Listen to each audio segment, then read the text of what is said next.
Well, Broncos country, late to our own party. This is the Denver Bronco Roundup podcast, and we are powered by BWO. That's Broncos World Order. Can't wait to get ready for this fantastic episode as we're going to about ready to go live. We are seeing a few issues, so I'm going to go ahead and get ready to get all going right now as soon as I possibly can. Just 1 second, everybody. And well, how about now?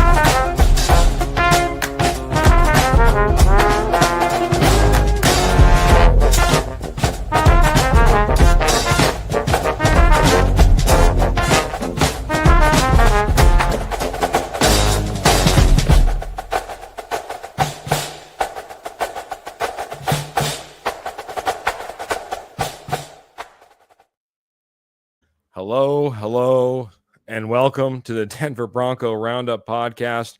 Probably the worst introduction we've ever had, but that's okay, man. We're here. We're live. We're trying to get set up, and I thought I had it all set up because we have an amazing new sponsor. I shouldn't say sponsor. We are powered by BWO. That's Broncos World Order. It's a new partnership that we're trying to get all set up on. Having trouble getting over to the Facebook page right now. Going to try it one more time and see if we can get them all set up. Bring them on over. They're a fantastic, amazing Broncos fan base, big and strong, and we can't wait. We can't wait to have them on board. I'm going to try to get them all set up. But that being said, we're going live right now. My name is Keith Brugman. This is the Denver Bronco Roundup podcast. We're going to be talking about ranking the position groups tonight, gentlemen, gals. We want to go through all the offensive position groups, all the defensive position groups, and get an idea within the Broncos organization which ones are on the absolute top and which ones we're going to rank near the 5. And that's where we're going to be starting. But I'm going to be starting right now saying hello to my good friend, my co-host, Mr. Trevor Salzman. I'm going to try to get things settled on the back end, see what you can do for an introduction, my friend. Yeah, first and foremost, I want to thank Broncos World Order for having us, powering us to do this and be a part of their page. I think it's important to have them be a part of us as well because we need each other. We need to come together, and it's great to talk football. We're just with as many fans as we possibly can, and so I think it's a great opportunity for us. So just want to thank once again Broncos World Order for allowing us to be live whenever we get a chance to get live. I know Keith's having problems in the background here, but it's an honor for us to be part of them, and we're very excited. So big thank you to Broncos World Order. But first and foremost, Keith, I'm glad to be here, talk Broncos tonight. And this is kind of the part of the offseason where we have to get a little bit creative with what we're talking about. But I think we've done a great job doing so far, and I think we're going to do a great job tonight looking over the overall wise this Broncos roster compared to the rest of the NFL. That's some of these rankings. They're going to go into it, comparing the Broncos roster to some of the best in the NFL and giving our rankings on them. Excited to do it, Keith. Excited to be here with you and everybody in the posse. Yeah. Oh, so you're taking it one step further. See, I'm going to be ranking them within the Broncos organization. If I'm looking at the strength of this team versus maybe where this team has the most amount of improvement, but I like what you're bringing in. You're bringing in that outside perspective because you're also, you're only as good as what your competition is going to be lining up against you as well. And in some places, maybe we're strong in a couple of places. And because we're strong in two places, and maybe, when you look across the landscape of the NFL, it puts us as a powerhouse. That might make it a little bit tougher on trying to figure out where the top of this list is, or I guess you could say vice versa as well. it's going to be interesting to go through this list, man. I've tried to pull up some graphics, tried to minimize any type of confusion, and I'm going to try to keep up with all the stars, and we're going to try to continue to get out there to Broncos World Order. Hopefully, we're getting all squared away right now. I even see him messaging in the background. That's what's happening. I wish I knew what was happening. Trying to get everything set up, making sure that we're running. We were running a little bit late, so I apologize on that. It's a lot when we all of a sudden we continue to build and to grow and try to get this all taken care of. So having a hard time with Broncos World Order. I'll see if I can share it over to their page here in just a moment. But that being said, Trevor, let's get into breaking down this defense, man. This defense, for all intents and purposes, has been lauded, not only in Broncos country, but I think across the NFL and within this offseason of just how big, how strong they could possibly be in this upcoming 2025 season. It's going to be tough to try to push the defensive units, I think, towards the bottom. But I'm going to give you the first stab at it because we're going to go from fifth to number one. We're going fifth to first. So if you're choosing that fifth unit overall, and I'll go ahead and I'll throw up the graphic just so everybody knows exactly what we're talking about here that are playing along at home. Here are ranking by position groups. We have the cornerback group, the safety group, the edge group, the linebacker group, and of course the defensive line group as well. Like I said, I'm going to give you a first crack at being the bad guy, I guess you could say, and ranking a fifth ranked position group right here, buddy. Yeah, for me, it's going to be linebacker, Keith. I think first and foremost. I mean, I love the addition of Dre Greenlaw if he can stay healthy, but inside linebacker, it gets a little tricky because after Dre Greenlaw, you're kind of back to square one where you were last season, where you kind of had issues. Alex Singleton, yes, he's great at what he does. He's a great tackler for the most part, and he's a good run stuffer. Not great in coverage, and just coming off a torn ACL. So you wonder how he's going to respond to that. You have kind of unproven guys like Lavelle Bailey and Drew Sanders that are depth guys as of right now on this roster. You don't have a lot of depth on the other side after Dre Greenlaw. So you're really hoping Dre Greenlaw can stay healthy this year and you can keep him healthy throughout the season as much as possible because that's your best cover linebacker right there. That's why you went out and got Dre Greenlaw. He's a sideline guy, great in coverage. But this is, if any of these groups, I think on this Broncos defense is going to be five. I think it's going to be inside linebacker, not just because of Dre Greenlaw, but what is behind him.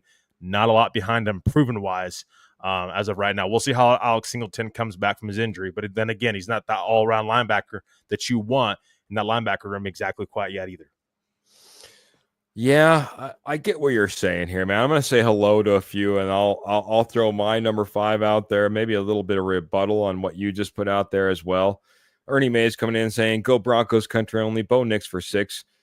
Hello, Keith and friends, and hello to you, Mr. Ernie Mays, fantastic supporter of this podcast.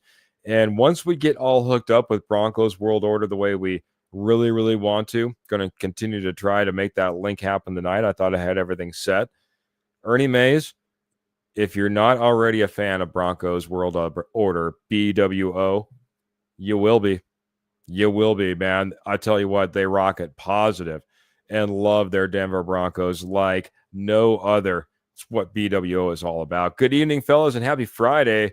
Thank you, BWO. Fellas, I'll be sending some pics during the week, sipping and some summer cocktails. If you don't know, Kenny's away on his vacation.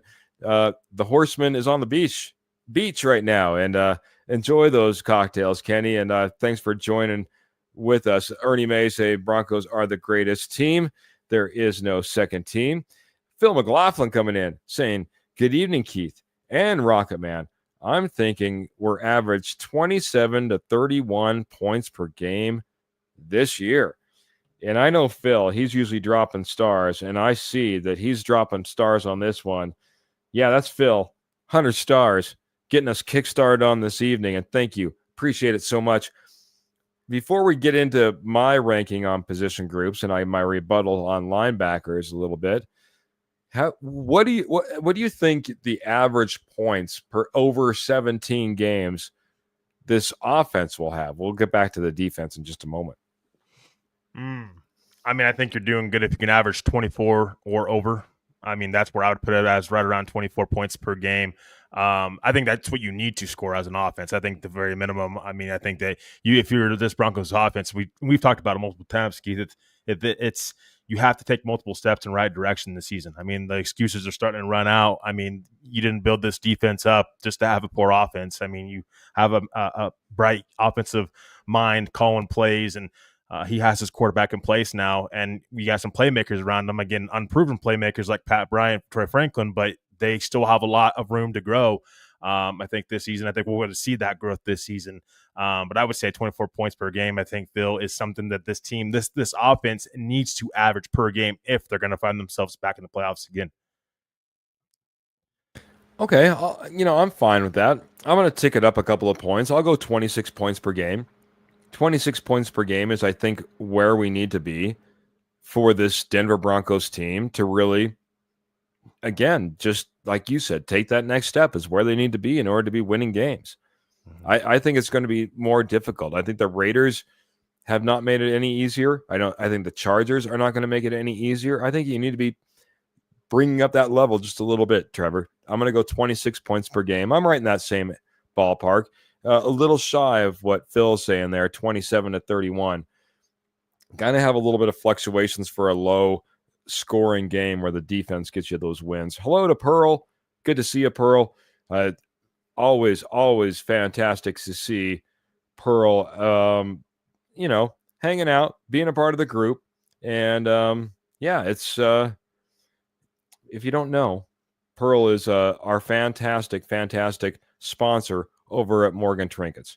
So we need to get you over there. We'll be talking to you a little bit more about what Morgan Trinkets is and what they have going on in just a little bit.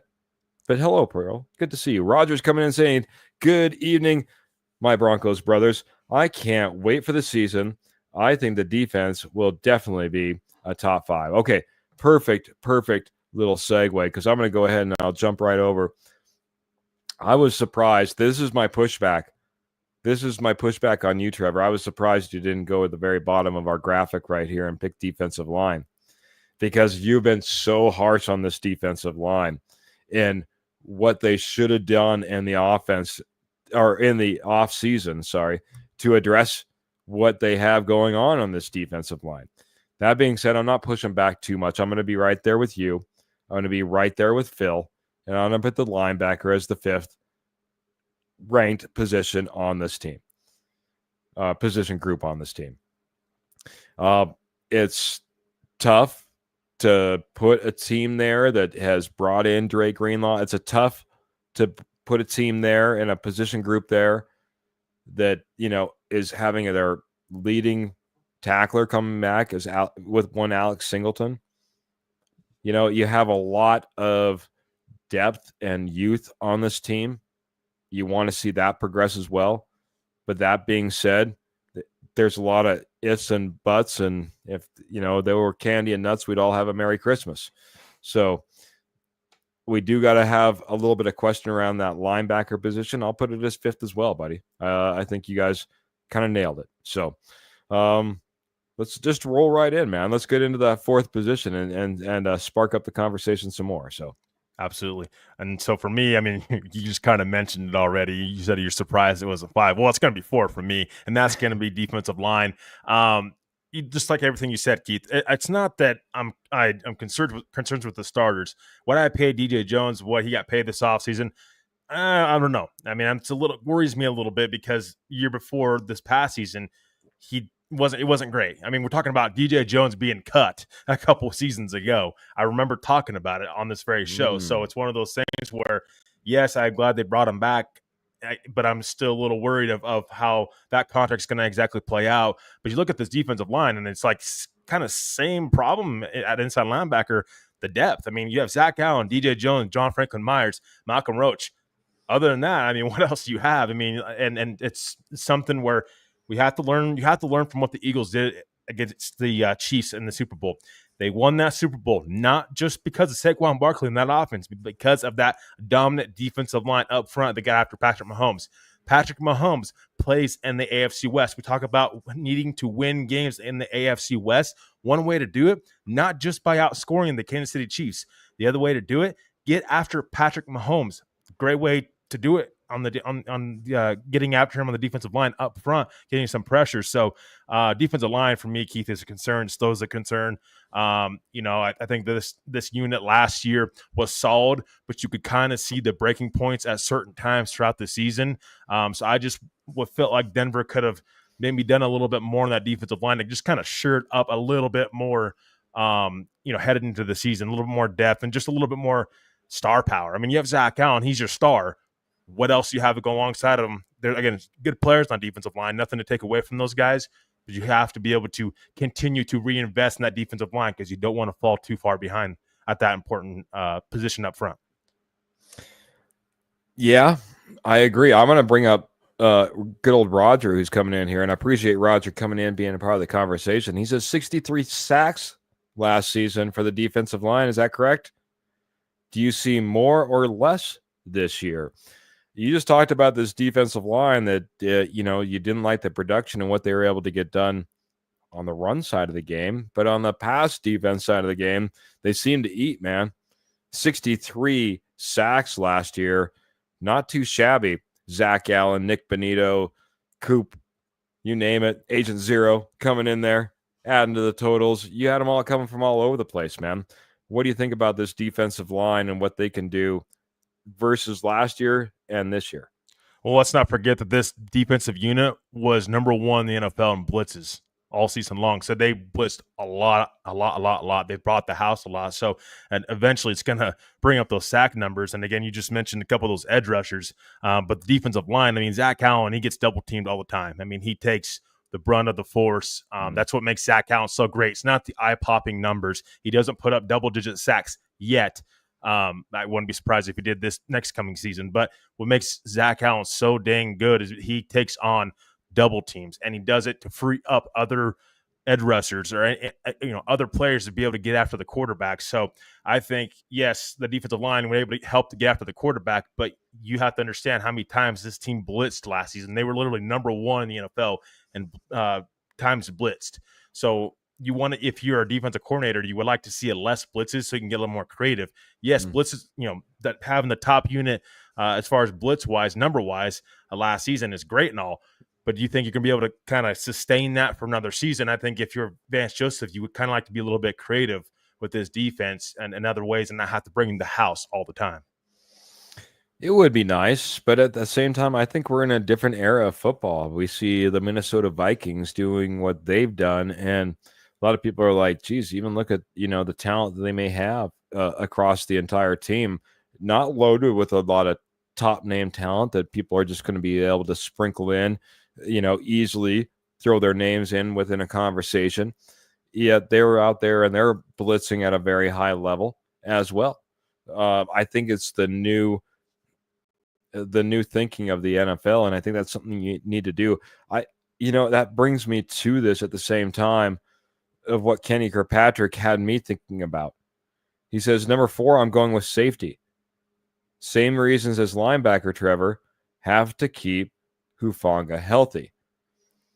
Now, last year we had Brandon Jones back there that surprised the heck, I think, out of almost everybody in Broncos country. Everyone in the Mile High City was, I think, shocked beyond their wildest imagination what Brandon Jones was able to do in this Denver Broncos defense. Known as just a one-trick pony, he pretty much, patrolled back there and locked it down behind our cornerbacks who were doing a pretty good job of locking it down as well. Now, PJ Locke was maybe the weak link, I guess, back there, but you go out there and you get Talanoa Hufanga. It is the safety question in your mind for that number 4 position, was it close to that line or to that defensive line, or is there a pretty big jump? You don't even have safety maybe at number 3 for all I know. Well, for me, I mean, this is even with these guys being healthy. I mean, I think Hufanga and Brandon Jones, just the upside those two have in general. I mean, Hufanga's an all pro if he's healthy. I mean, it's just literally has been his problem over the last couple seasons is he's not been able to stay on the field. But what he's shown when he's on the field and plays a full season, he can be an all-pros caliber safety. So I'm kind of going the mindset of, yes, the depth. I do believe PJ Locke can also fill in at certain spots throughout the season. I don't think PJ Locke should be a starter per se. I think we've seen the struggles a little bit, but I think depth-wise, I think PJ Locke can fill in fine, for a couple games here and there. Of course, you don't want it to be a long-term thing, and you're certainly hoping not. But I think Brandon Jones and Hufanga's upside, that secondary, is something I'm really high on. And I think they have that PJ Locke guy. I mean, if they didn't have PJ Locke, they'd be like a Devin Key or Devon Key and whatnot. So I guess I'm a little bit higher on PJ Locke as far as the depth wise. That's why they weren't number 4 on my list. Yeah, I'm trying not to go lockstep, but I'm going to have to. I go from linebacker right to that defensive line. I, too, wanted some upgrades. I, too, am a little bit worried about what they can do across that front when it comes to the run. I love what happens when pass rush comes. I love when Nick Benito, Jonathan Cooper, can go out there and absolutely eat and just get after it. Heck, even Zach Allen and the interior, they do great at getting after the pass rusher. But the run stopping side of things, so I had the comment a little bit earlier, don't worry, Trevor, we're going to go ahead and get a big nose tackle someday. That would solve a lot of problems. I think that would make Trevor feel a lot more at ease if all of a sudden we got some massive nose tackle that was patrolling the center of this defense. But until then, there is a little bit of question. And I know that you are a big, I don't know. You weren't completely on board with the DJ Jones contract. Let's just put it that way, and I understand that as well. I think it surprised a lot of people, just the number and the size of the overall contract. Mm-hmm. Makes sense. So we'll have to see exactly what happens with this defensive line moving forward, because there hasn't been addressed a whole lot. It's kind of on them to go ahead and level up on their own. Mm-hmm. Compared to a lot of other positions we're out there and we're saying, if this new guy comes in and he's what we think he can be and he can stay healthy and the like, we could see something. This one is all homegrown right at this point. We need to see what they can do to improve. Defensive line ranks in number 4 for me, and I'll switch right over and I'll just go right over to the safety. We were talking about it. That's where I have number 3. I'm probably stealing your thunder as well. Kind of falls very well in order. I see, Kenny trying to push safety into that 4 position, but I can't imagine he has linebacker much past the 3 position then either. For me, that safety group, Talanoa Hufanga has all the ability to go out there and be a complete difference maker. I mean, like John Lynch type of difference maker to this Denver Broncos defense, right? From the likes we haven't seen in quite some time.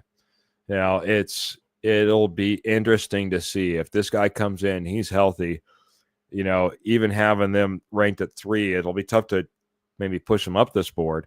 But at the same time, it'll be a strong 3, I guess you could say, if everything works out in their favor. I like what they have, but there's questions as well. So that's where they got to be. Absolutely. That's you just stole my number 3 as well, Keith. I'm not trying to be lockstep with you either, but it's honestly like it just goes back to what we've been saying all offseason long. I mean, this team needed a safety big time. PJ Locke was asked to do something and be that starting caliber safety last season, and unfortunately just didn't pan out.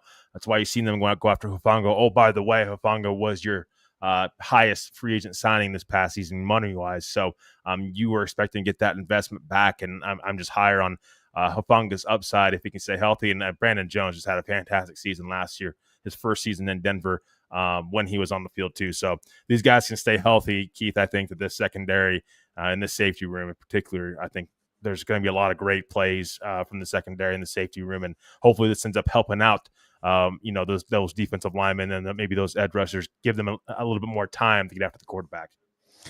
I'm gonna ask you something, and I'm gonna ask you just to kind of go off, Trevor. Mm-hmm. I'm gonna go ahead and I'm gonna even dump down this graphic as we go through position groups in number 3 for just a second. We'll go ahead and remove this down so we're nice and big on the screen. Trevor, at the very best, what do we get from Talanoa Hufanga in this Vance Joseph defense? It's could be a big key piece. I just talked about it, but what do you see?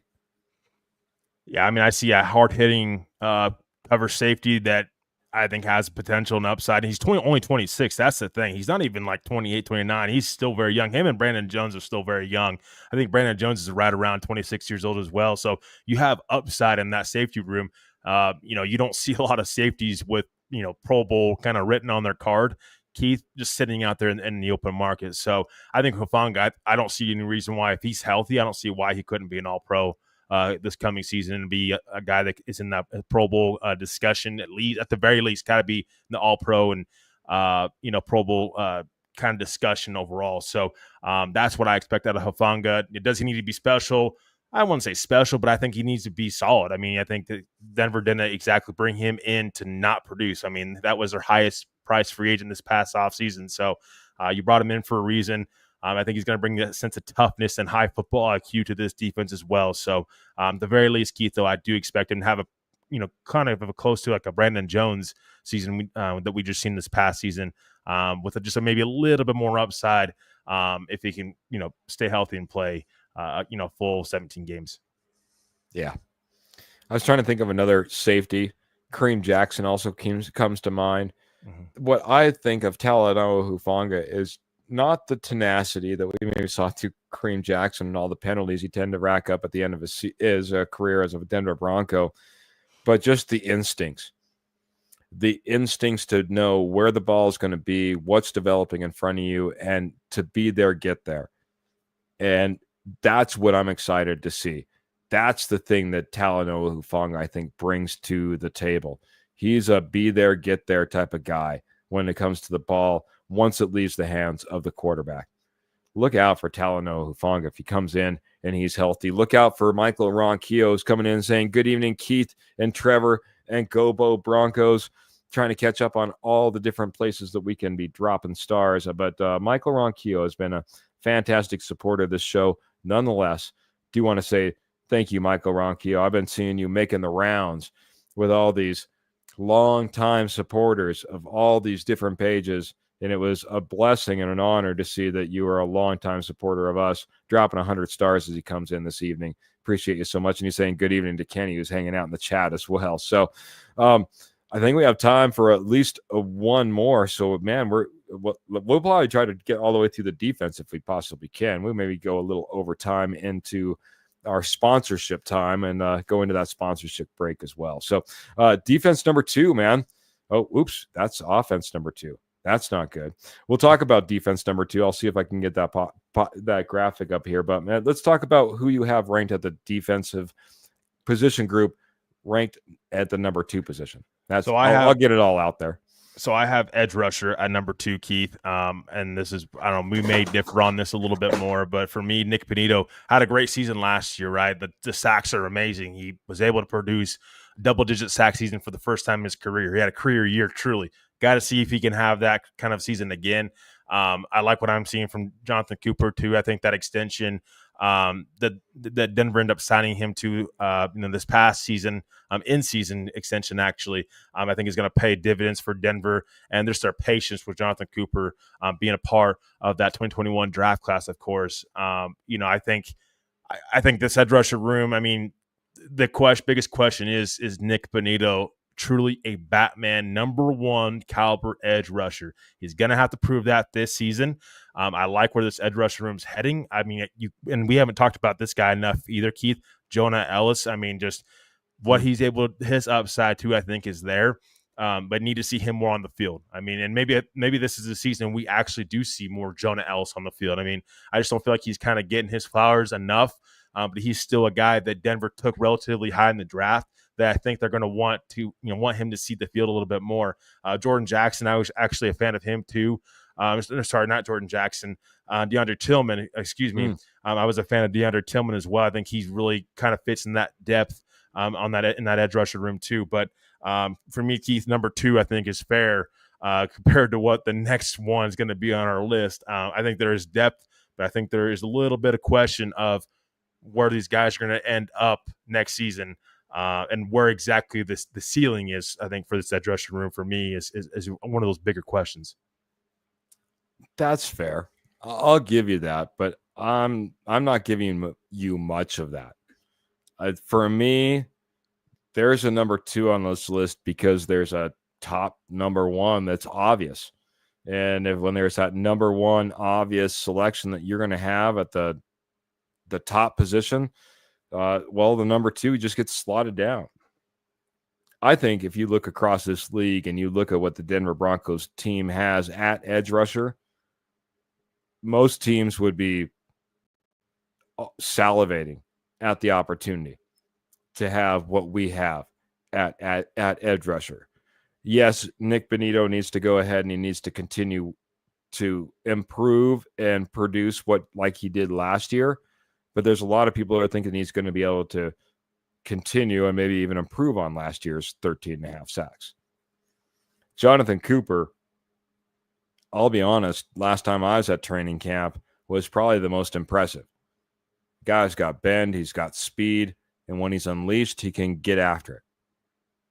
You talked about it already. There's depth behind them. You want to talk about Lavelle Bailey or whoever you want to talk about.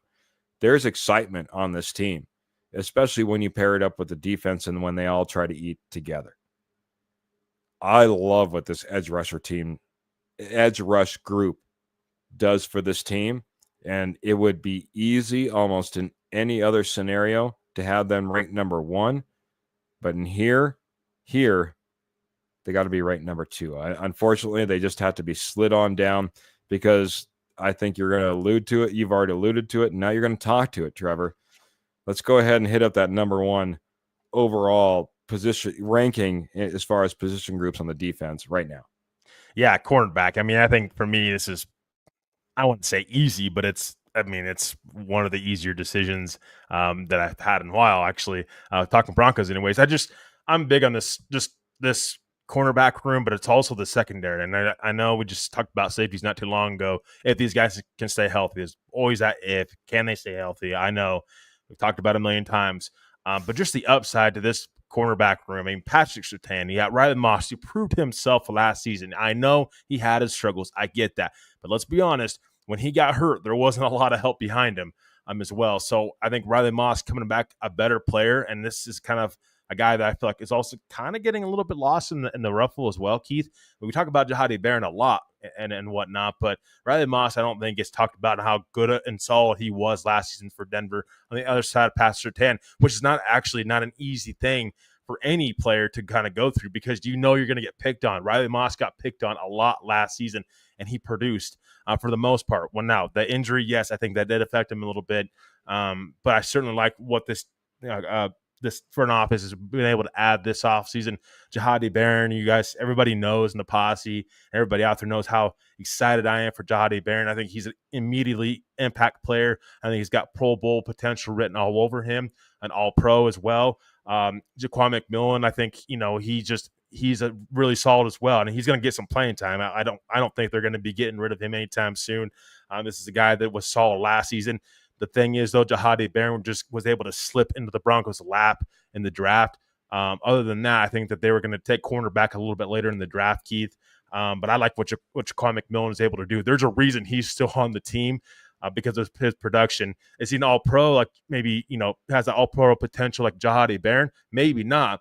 But he's still very solid in this cornerback room. And then Chris Abrams-Drain as well. Played a little bit last season, but I like what I'm going to be able to see from him as well. Drafting Jahadi Barron gives Chris Abrams-Drain a little bit more time to develop his game. He's not asked to do too much right away like he was last season because you don't have that depth. This season, going into this season, you're going to have more depth, more than I think you've had in a long time, Keith. Correct me if I'm wrong, though. I'm not correcting anything, man. As simple as that, because you're absolutely spot on. I couldn't have said almost anything differently and been more spot on myself. You nailed it, buddy. This team from stem to stern, I love what Kenny said, and it's a really good problem to have when your 5 could easily be a number 1 on other teams. Yeah, maybe not a top team, but you're absolutely right. From the depth across this cornerback room has got to give you the number 1 ranking. It is scary. I wouldn't want to be any offense thinking okay, we got to go out there and we got to get this passing game going. We got Patrick Surtain, we got Riley Moss, we got Jaquan McMillan, we got Jade Barron. I mean, you just start going down. It's like, well, where do we get the break? Where where do we target? Who's what number one can go up against the number one? What number two can go up against their number two? What number three can go up against their number three? Let alone if there's a number four out there. Really? Jade Barron is the guy that you're like going to go pick on? I don't think so. I don't think so. I mean, it is a great position to be in this day and age. In this day and age when it is so tough on your defense, especially when it comes to the secondary, when offense gets to play however they want down the field, to have a guy, and we've seen it, Broncos country, like PS2, just as a, for instance, it changes the game for you. And this cornerback group, they're going to change the game for the Denver Broncos in the 2025 season. Michael Ronquillo's right there as well. Cornerback 1.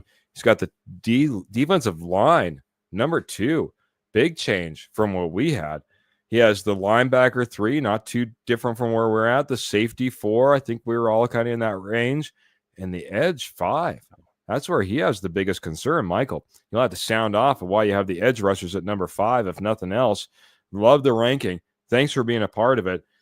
Also, as long as we're talking about things being a part of, let's talk about Morgan Trinkets. Morgan Trinkets is our sponsor, and they've been doing Southwest Pottery, Southwest Jewelry, Southwest Pottery, and Estate Gold at wholesale prices for over 34 years. Once a nationwide company, now they're just in your backyard. Northern Colorado, Southern Wyoming, doing shows left, right, and otherwise. If there's a dog show, a gem show, something going on at your county fairgrounds this weekend, next weekend, the weekend after that, you better head out there and you better check to see if Morgan Trinkets is a part of that experience.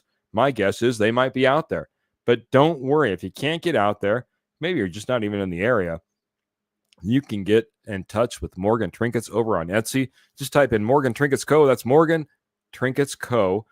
And there you are. You see everything that Pearl has to offer. She said that she was going to upload some more images too. So hopefully she got on that, because she's got an amazing, expansive inventory from all the pieces I just talked about, as well as silver, sterling silver, 100% sterling silver. She has that as well. All orders over $50 are shipped absolutely free, and all major credit cards are accepted. Check out Morgan Trinkets. They're an amazing sponsor, and they're amazing in Southwest Jewelry, Southwest Pottery, and Estate Gold at wholesale prices, as well as all of that 100% sterling silver. Check them out today, Morgan Trinkets Co. over at Etsy, or in your area if you happen to be in Northern Colorado, Southern Wyoming, at your local fairgrounds and or shows. Trevor, let's head on over to the offensive side of the ball, man. It seemed like the defense, outside of maybe Michael Ronquillo, who came in and had maybe the surprise putting edge at 5, he's saying, I don't like the edge backups on the Broncos defense. So we talked a lot about Nick Benito and Jonathan Cooper.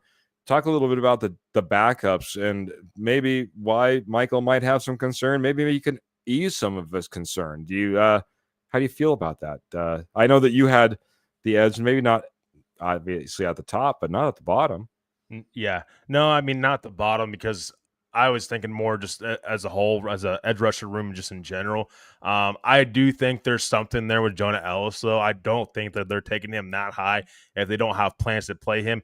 Year one, I can understand they didn't play him as much, of course, but I think playing a guy like Jonah Ellis in year 2, I think is something that we're going to see as the season progresses. And I just think, I mean, they even reinvested into that edge rusher room by drafting Jonah Ellis. I think that he's going to have every opportunity, I think, to get playing time and to be able to be that kind of that next guy that steps up. But I like DeAndre Tillman. I mean, there's a reason he's been on this roster for how long now, Keith. I mean, he's solid. He's not going to be your starting edge rusher. You're certainly not. You're hoping he's not your starting edge rusher because you'd have injuries to Nick Benito, Jonathan Cooper. But I think that this edge rusher room, overall wise, I think if they have a solid group in general, it's just going to be biggest thing is for me, and I think for most Broncos country, it's going to be what's Nick Bonito's true upside. We've seen a little bit of it, got a taste of it last season.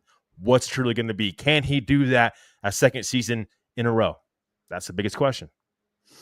Michael's just not very hip on Q Robinson right now. I liked what I've heard about him from training camp, though, I'll be honest. So that'll be interesting. Also interesting, if you ever happen to get to that little tiny thing called, well, Cheyenne Frontier Days, like one of the biggest spectacles in all of Wyoming, Cheyenne Frontier Days. I know it. I'm all the way up here in Montana. So that's how big Cheyenne Frontier Days are. Well, Pearl's going to be there with Morgan Trinket, so check them out there for sure.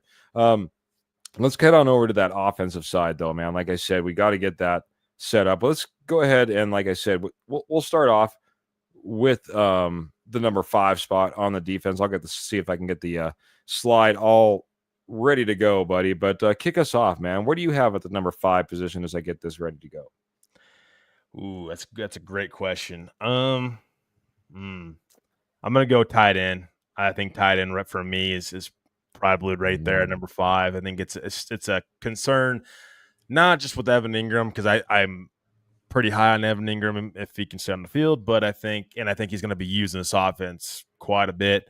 I think he's going to be Bo Nix's probably second favorite target in this offense. But it's what's behind Evan Ingram. I mean, there's just, we talk about depth. We talked about it on the defensive side of the ball. Adam Troutman, Lucas Kroll, Nate Atkins, Caleb Lohner.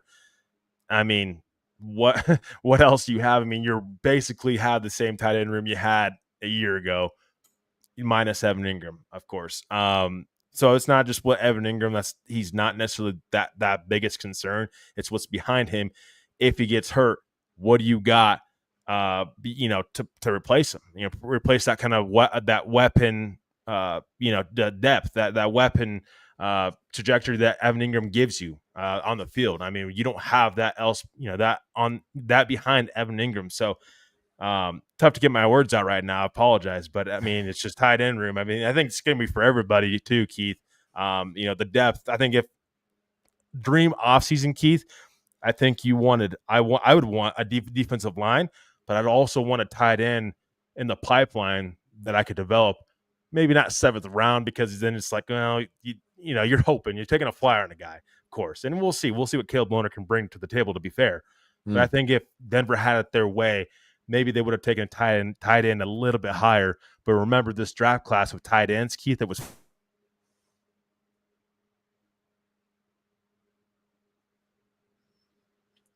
Did I lose Trevor? Oh, I lost Trevor for just a second. I didn't know if it was me. Go ahead, buddy.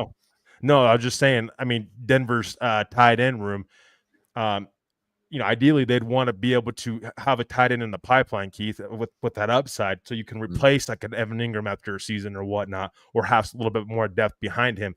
But they were not able to do that because how many tight ends flew off the board, it seemed like, pretty early in the draft. So they were not able to really truly address that tight end room, I think, how they would have wanted, ideally. Yeah, it would have been interesting to see exactly what would have happened if more tight ends were available once Jahdae Barron was selected at the number 20 overall position. But I think you gotta nail this one right there at tight end. And excuse me, but all of my technology is just obviously failing me. We should be over out there being powered by BWO, Broncos World Order. That hasn't worked like we wanted to. I can't get the right graphic up. We're at number 5, even though it says position ranking number 2. But we'll have it up there so you guys can see all the position ranking groups that we're going through for the time being. My number 5 has got to be tight end as well, man. Tight end, outside of Evan Ingram, where we have some injury concerns as well, we have nothing to be excited about. Caleb Lohner is a long-term project. The nice thing I would say is that Evan Ingram isn't an old man, so it's not like he's a 2-year possibility and then he's going to retire, for instance. I expect to see Evan Ingram around for a little bit of time, so we do have Caleb Lohner that maybe could come around and be that piece that we see develop and take a couple of seasons and really come into his own. But it's such a long-term prospect, and there's not much in between Evan Ingram and Caleb Lohner to get excited about. So, yeah, you're right. I think you're right there. Tight end is, I'm going to go ahead and put in the 5 position, and I'm going to let you move us on to the number 4 position as well. Yeah, so number 4 for me, and this is where we may differ a little bit. It's going to be running back room. I think yes, I'm glad they invested. Actually, the Broncos did what I wanted them to do, Keith, this offseason.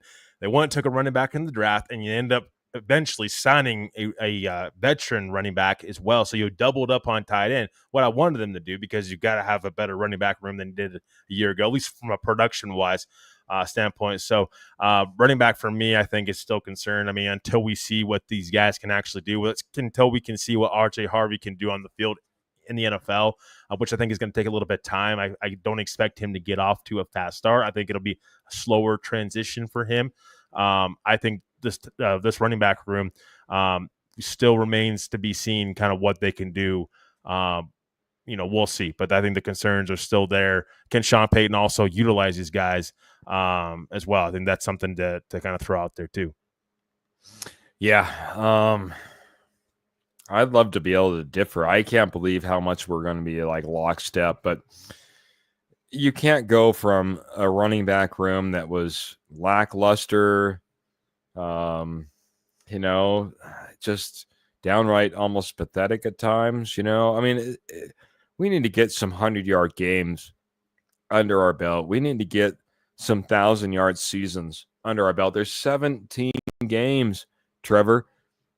I'm not asking for the world to have a 1,000-yard rusher anymore. We're not talking 1983 football and 16 games or 14 games or anything like that. We're talking 17 games. It's right now a bunch of ifs and whats. What if J.K. Dobbins can stay healthy? What if RJ Harvey is everything that Quadzilla is being made out to be? But until then, we don't have a whole lot of track record history of either one of these running backs in the Denver Broncos offense being successful. It'll be interesting to get all the way through this ranking, but I'm going to be lockstep with you so far. I'm going to have running back at the number 4 spot as well. Phil McLaughlin, number 4 as well. So he's right there. Yeah. I think that's where a lot of teams are going to be coming, or a lot of our members are going to be coming in. Our posse members, including Karen, who just jumped in a little bit ago, said, "Good evening, all. It's time for a weekend and a Broncos Super Bowl again." I love that. Let's get to the number 3. I think we start getting a little more lighthearted once we get to the 3 spot. Yeah, absolutely. And this is kind of where it gets a little bit more tougher, I think, for me, at least for me, from my standpoint. Number 3, I'm gonna go. Ooh, it's tough. I don't even know. This is so tough. I'm gonna go to wide receiver room. I mean, I think it's great what Denver is able to add, and this is where me and Keith are gonna differ, of course. But I mean, just what they were able to add. Yes, there's Courtland Sutton's production. You know kind of what you're going to get from Courtland Sutton. What's behind Courtland Sutton? And that's another question mark on offense. I mean, you talked about question marks all over the place. I get it, yes. But you have young players, they're going to have question marks because you need to see them from a production standpoint. Other than Courtland Sutton, what else do you have? We've seen Marvin Mims last year take steps in the right direction. That was fantastic to see from on the offensive side of the ball. And I think he has more potential there than Marvin Mims. I think Troy Franklin has the upside to be at least a number 2 wide receiver, but I think he has the most upside in that wide receiver room. Pat Bryant, he's a great blocker. He's going to see the field sooner rather than later. What can these guys give you? As of right now, without seeing these guys play, they are my number 3 right now. I think that these guys, there's something there behind Courtland Sutton, possibly. But right now, you have Courtland Sutton and a bunch of young guys that you need to see grow and have growth in this offense. I understand everything that you're talking about there, buddy. But you said we're not going to be lockstep. We're not going to be lockstep right now. And if you had to end up finishing this podcast all by yourself because I get booed off of it, it's just roll with it, buddy. I'm going to go number 3. I'm going to go the quarterback position group. Mm. I love what Bo Nix did in his rookie season. But we all know that there's a lot of questions when sometimes a quarterback goes into his second year. Now, I have more optimism as a second-year quarterback about Bo Nix than I've probably had about most quarterbacks that come out in the top 10, top 15, top 20 within an NFL draft. But are you getting excited about what Jarrett Stidham can bring to the table? I tried to ride that Stidham train about as long as I possibly can. You know it, Trevor. I was talking about him being the starter last year and bringing Bo Nix in week 4, week 6. There is nothing exciting, or I don't even know how great he manages a game in the instances that he needs to go in. I haven't seen anything that's astounded me in any particular way. And then you add in Sam Ehlinger. You can't talk about a group and say that this is a strong group when only one of the guys is the guy that's holding it and dragging him the entire rest of the way. Bo Nix is dragging the position group of quarterback lock, stock, and barrel. I mean, he's grinding up that mountain. He's just pulling them. They're just dead weight. Bo Nix is the only thing that's holding the position group up. And he's only so far a rookie after 1 year can drag a group. So I'm having him dragging him all the way up to the third spot, but that's where I'm going to put quarterback. That's definitely fair. I mean, the reason I'm a little bit higher, it's all because of Bo Nix. I mean, I'm probably a little bit higher in Stidham than you are, but I can certainly understand where you're coming from and your point there.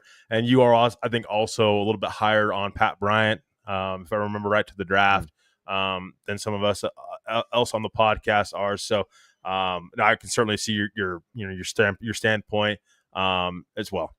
All right. Well, kick me off into number 2, man. I got my number 3 out of the way. You go get a start on 2. Yeah, my number 2 is quarterback. I mean, we're not too far off. But I mean, again, I love what Bo Nix can do. I loved Bo Nix in the draft before he even became a Denver Bronco. I think there was always a matureness about him. His football IQ was just off the charts. I think that he's going to become. I expect Bo Nix to come in this season, be a better quarterback than he was last season, but he needs a little bit more help. That's why I said you got to get this run game going a little bit more. You can't just have Bo Nix be that guy, the only guy that moves the football for this offense. You got to be able to move the ball in other ways as well. But Bo Nix, I mean, he's just. I think the upside's still there for him. I think what he was able to do year one, I think in the NFL is absolutely amazing. And also Keith, I mean, he didn't just get the quarterback nod day one. I mean, he had to earn kind of what he got, and he had his struggles. But you know what? He learned from the struggles. Bo Nix from week 1 to Bo Nix in Buffalo in the playoffs, completely different quarterback. And that's just a great sign of seeing growth from him. As well. And then Jarrett Stidham, I mean, Denver paid him $6 million a year, 2 years, $12 million deal, $6 million per season. I think he's fine. I mean, I think that you don't want Jarrett Stidham starting for you, obviously, because that certainly seems like there would be something wrong with Bo Nix, of course. So you want Bo Nix to stay healthy as much as possible, of course. But I think Jarrett Stidham's a fine backup quarterback in the NFL. And I think that's why Denver picked Jarrett Stidham over Zach Wilson. The money too. Zach Wilson got a lot of money as well to go to Miami, but Jarrett Stidham got a lot of money too. I mean, he got a raise, $6 million per season to be a backup quarterback. I think he could run Sean Payton's system for a couple games and still be fine. Obviously, you don't want Jarrett Stidham starting 5+ games for you throughout the season. Yeah, Karen does bring up a good point. Says, isn't that true of like all teams behind their starting quarterback who aren't starters for a reason? Yeah, the backup quarterback aren't starters for a reason. I like you bring reference to it just a moment ago, Trevor. I liked what we had in Zach Wilson. Kind of, maybe over Sam Ehlinger, just as an example, since that's kind of the third string guy. A little bit more upside. Could see him maybe developing into something. He was a first round pick.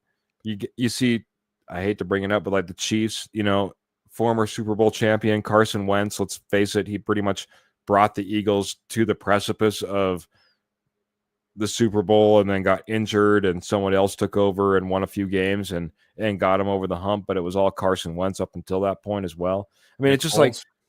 Nick Nick Foles. Yeah, Foles. Yeah. yeah. I'm just, there's another guy that's out there, and I think played a little bit of a backup role on another team, just as an instance. It's just like there's other opportunities out there, and when I look at Jarrett Stidham, didn't ever do well as a starter, only got a few opportunities, has been kind of a backup. And, if it was that keen mind backup, I mean, Gary Kubiak obviously was a backup to John Elway for years. He played a different role in what he's doing. And I think that's probably the biggest value that Jarrett Stidham brings to the team. But I'm not overly excited about Sam Ehlinger, I'll be completely honest. So my number 2, boy, it's getting tough now, man, because now we're down to talking about, for me, I got what left on the board. I have wide receiver and offensive line, so I got to go wide receiver here. But I'll tell you what, it's a little bit closer than I'd like it to be. I still think, regardless of what PFF or anybody else is putting out there, whatever stats are out there, I think this offensive line can still improve when it comes to the run game. But the wide receiver group just has too many questions for me. Cortland Sutton is that preeminent piece, that Bo Nix security blanket. And beyond that, there's a lot of questions. Marvin Mims needs to take that next leap and not just be a special teamer. Troy Franklin, by all reports, is doing better as far as being a better route runner, a better dialed in wide receiver in this training camp. And that's what's needed if he's going to see better touches and more of the over the middle stuff that we saw in Oregon here in Denver. Pat Bryant, I love him. I'm excited about him. I think he has the opportunity to really take over in this offense and be something special, but I've yet to see a snap. There's too many questions about this wide receiver room, and the more I talk about it, the more I'm kind of surprised I have him at the number 2 position. But I'll go ahead and I'll slot him in at number 2, and we got to get into the number 1. And I can't believe how amazingly on track we are in this podcast, Trevor. We did amazing tonight, even with all the issues on our technology this evening. So Absolutely. But hey, I mean, got to get all the wrinkles out now, Keith, right? I mean, this is the off season. So, why we're here. Yeah, absolutely. We appreciate everybody sticking with us, even through technology issues. But for me, number 1, of course, is going to be offensive line. I mean, I think this is a really solid group all the way around. I think that this is an offensive line that not only are they able to protect Bo Nix, and Bo Nix does things well too, gets the ball a lot quicker than most quarterbacks do. But this offensive line, I think is solid all the way around. I mean, Garrett Bowles, he got re-signed once again for a reason. I think he's a top 12 tackle, I think, in the NFL. Some may differ. Maybe he's a little bit higher. Quinn Minor's Pro Bowler. I mean, all pro, caliber kind of guard. Love what Quinn Miners is able to do. Ben Powers, I think Ben Powers has had some times where he's kind of struggled sometimes, but I think he always bounces back. He's kind of that grindy guy that they got from Baltimore. This is a guy that I think Sean Payton, I mean, again, he brought him in himself. This is a guy that I think that is a good run blocker, pass blocking, of course, needs to see more improvement than Luke Wattenberg. I mean, Luke Wattenberg, as soon as Cushenberry left, Luke Wattenberg just slid right into that center role. Of course, had that camp battle with Alex Forsyth, but ended up beating him out, and I think has done a solid job as well. And then Mike McGlinchey, pass blocking wise, kind of bugs me a little bit. I'm not gonna lie. But run blocking, I mean, he's one of the best right tackles, run blocking wise in the NFL. So you love to see what Mike McGlinchey brings from the run blocking standpoint. Pass blocking, sometimes he needs a little bit of help. It kind of drives me crazy sometimes. But I think, again, overall wise, I think this is a solid group, and there is some depth behind them, Keith. I mean, you have Alex Forsyth, I just mentioned. You have Alex Pelcheski, who I don't think we've mentioned Alex Pelcheski's name once all off season. This is a guy that stepped in and did a great job for Mike McGlinchey when he got hurt. I like Pelcheski and what he's able to do. Frank Crum, too. I think there's some upside there. There's a reason Denver was able to keep him on the 53-man roster, and I think they believe in him. So it's going to be fun to see how Frank Crum after he's seasoned in the NFL, learning from some of these other guys like some of these veterans like Mike McGlinchey and Garrett Bowles, learn how to use his size and his athletic ability to be a good tackle in the NFL. Yeah. I love this offensive line and what they've been able to put together, what they did for Bo Nix last year. Here's a rookie quarterback. Your biggest concern is making sure that this guy stays upright, that he's not taking sacks, that he's not losing his confidence because of what you're doing up front. Now, don't get me wrong. Luckily, we have Bo Nix, who's a heck of a smart quarterback. And I think he did a great job in putting himself in position of avoiding sacks at times, even when his offensive line may have not been at their very best. But this offensive line is one to be envied. We do have a great left tackle. We do have a great right tackle. That interior is continuing to get bigger and better and stronger as they continue to work together. Where did Lloyd Cushenberry go? Lloyd Cushenberry headed off to Tennessee Titans, and got a big contract when he left to go to Tennessee. So couldn't blame the guy for following the money a little bit. So yeah, I mean, I think there's going to be so much in this 2025 season that's going to be based around what this offensive line is able to do, because we saw, at least statistically, what they put on paper last year. Well, now we've invested in that running game. We've got more weapons on the offense that Sean Payton would love to distribute to, and that means keeping Bo Nix upright and in the pocket in order to do that. Offensive line has a little bit of pressure, but I think they're built up for that pressure. Aloha to Mr. Patrick Wiltsey. Good to see you over there from the Hawaiian Islands, and yeah, thank you very much. Every time you ship out one of those amazing packages of Lion Coffee as well, vanilla macadamia. Mm-hmm. We all know that. I just got a recent shipment of vanilla macadamia, and can't wait to jump on that probably tomorrow morning, Patrick. But thanks for jumping in here, being a part of the posse, and talking some Broncos football. I saw 2 questions in here. One from Patrick and one from Kenny. Kenny came in and said, speaking of Washington, any thoughts on the rumors stating the Broncos could be interested in Terry McLaurin? Also have Mr. Michael Ronquillo saying, I read that traded wide receiver Cortland Sutton for Terry McLaurin. I believe that is. And wide receiver McLaurin. That's what he says. What are your thoughts? A, adding, B, trading in order to get McLaurin if Sutton would happen to be on the table in that instance as well? Yeah, I mean, adding a guy like Terry McLaurin, I mean, first and foremost, if you make that trade, you have to give him a contract extension because he's going to the final year of his contract. So yeah, that would be something that Denver would have to be willing to do. You have a guy like Cortland Sutton who you need to redo his contract as well, give him a contract extension. Yeah, I don't see. I mean, first and foremost, I don't see Terry McLaurin and Cortland Sutton being on this team together. I think Denver's investing in this wide receiver.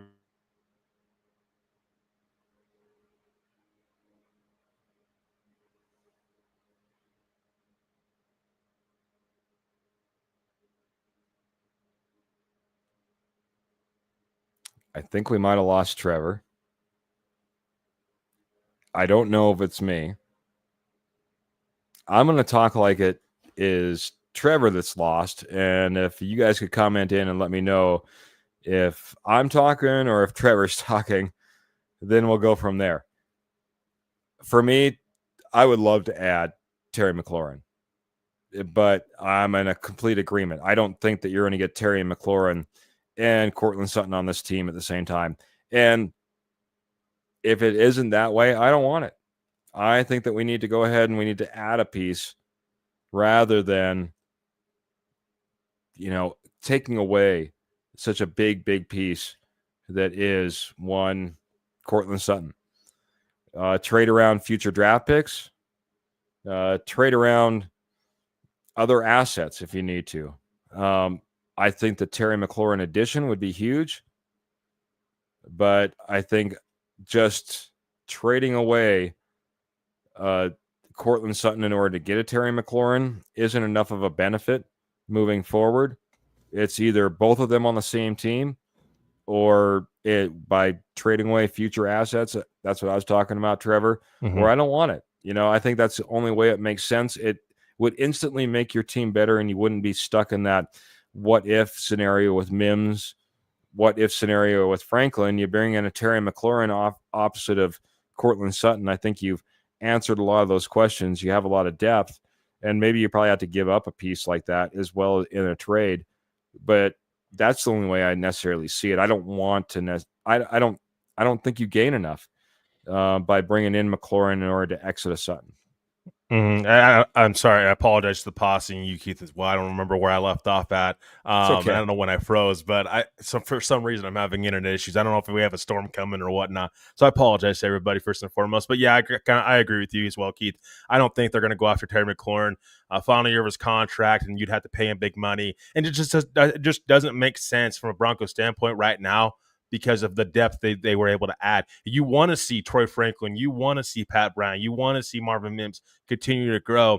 You got a guy, Terry McLaurin. I mean, Sutton would have to be out the door. You're probably having to give up a draft pick as well as Sutton to even get the Commanders' attention in a kind of trade like that. Yeah, I think I hate to say it because, like you said, the depth is where you'd like to see the development happen. But, packaging a Marvin Mims and a draft pick in order to get a Terry McLaurin, I could see that possibly happening. Multiple picks and a Marvin Mims, something like that, in order to facilitate the trade. But I don't. Again, I don't necessarily feel. You know how I feel about trading away future assets, Trevor. We're kind of lockstep on that one, man. Hold on to those draft picks, man. Try to get more if you possibly can. I'd like to get more every podcast, more posse members to jump aboard. I will say, please like, please share, please subscribe. We've been growing. We're partnering up with BWO, Broncos World Order. We'll be having them on board here in just a little bit. We're growing. We're getting bigger. We're on Apple Podcasts. We're on Spotify. We're on Facebook. We're on YouTube. We love coming to you every Tuesday, every Friday, 7:30 p.m. Mountain Standard Time. But we do got to get rolling. We got to start wrapping up, man. I know it feels like these episodes just rolled too quick. I need maybe another draft episode where we go for 4 hours, Trevor. Absolutely. Hey, I'm on board. He's talking about drinking coffee in the morning. I'm drinking coffee right now. Lion Coffee, the best coffee out there. Shout out to Patrick Wiltsey as well. I mean, Lion Coffee is just the best. Thank you, Patrick, for everything you do for our show and for the coffee. You just are amazing. Amazing. I mean, our posse is amazing as well, Keith. I mean, everybody, the chat, like, sharing, subscribing, and that helps us get out there even more to more Broncos fans, to more posse members that can join us and have a discussion. I mean, just feels like we're all one family together, and truly appreciate everybody out there that continues to support us, and hope everybody's having a great weekend. Stay safe out there, and we'll see you guys next time. Go Broncos. Absolutely, man. Can't come soon enough. I want to go overtime as much as I possibly can, other than I think I'm in about 100-degree room currently. Do me a couple of favors, though. If you get a chance, head on over to RockyMountainSN.com. We continue to post up some amazing posts and articles over there as much as we possibly can. Check out Morgan Trinkets over on Etsy. We talked about them a little bit earlier. Make sure, if you haven't done already, check out Broncos World Order. We're going to be powered by them heading in the future and be bringing all their posse members on board with us as well. And, of course, Denver Bronco Roundup, the podcast. Like I said, Apple Podcasts, Spotify, YouTube, Facebook. We go live every Tuesday, every Friday, 7:30 p.m. Mountain Standard Time. But we do need to get out of here. And unlike last time, where I guess I missed doing my regular outro, I guess I got to get it in this time. Make sure you keep those boots in the stirrups, guns in the holsters, and, of course, the Denver Broncos in your heart. Until next time, we're out of here. Mile High Salute. Have a great week, everybody.